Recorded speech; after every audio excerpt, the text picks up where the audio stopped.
Real Business Talk with Tom and Till. The question is, to success, how can one focus on the present and not overwhelm oneself with plans for the future? So how to stay in the present moment? It's kind of a meditative question. Tom, you want to start? No. Since you started, I'll let you start this one. I mean, I have a habit for several months now, it's basically journaling in the morning. I take my notebook, it's like a black moleskin notebook, and I just start writing as it comes out of my hands. And after that, I write down gratitude. So I basically write down what I'm grateful for. And that's normally things that are basically bound to the present moment, or that just happened recently, shortly after. And that makes me appreciate the present moment more. So that's just a small tool I use. How to do that in general? I think it's a thing of training.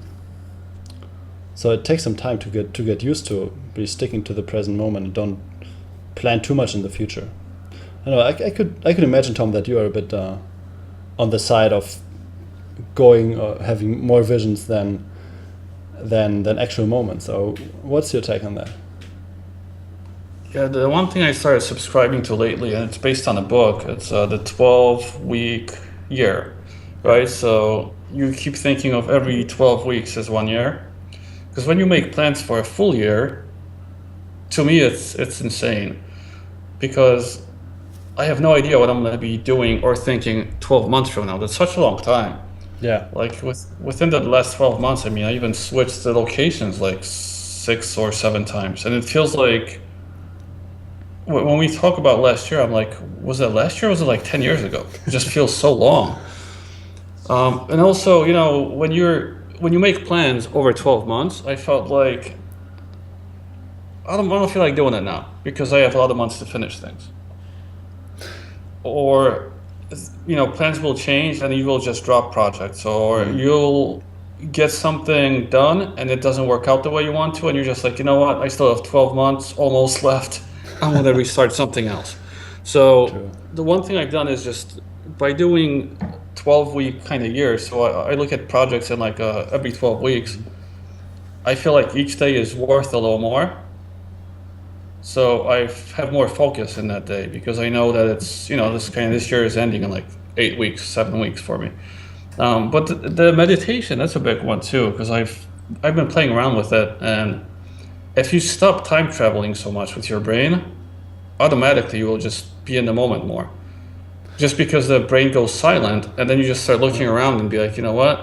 It's actually pretty good right now. Because it's quiet in my head. Yeah, that's a good one. So time traveling is the term of Altucher, James Altucher, who said it's basically thinking about the past of what worried you, or thinking about the future, what you could do or you want to do, right? So it's eliminating these things.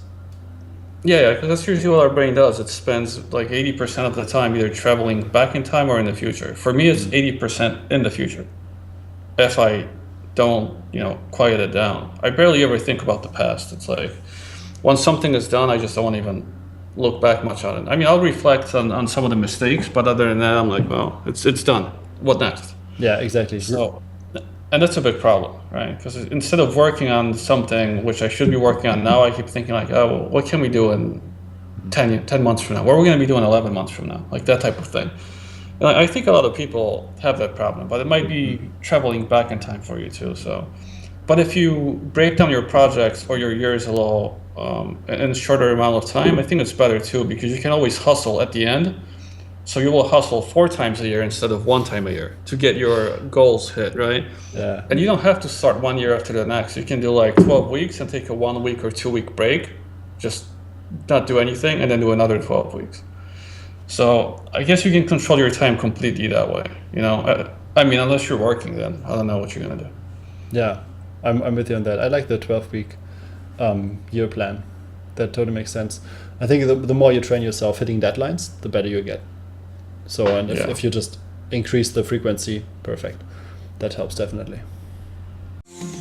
If you liked what you heard, please leave us a review on iTunes. They do matter. Also, come and hang out with us on our website, yourownwayout.com. That's yourownwayout.com. See you soon.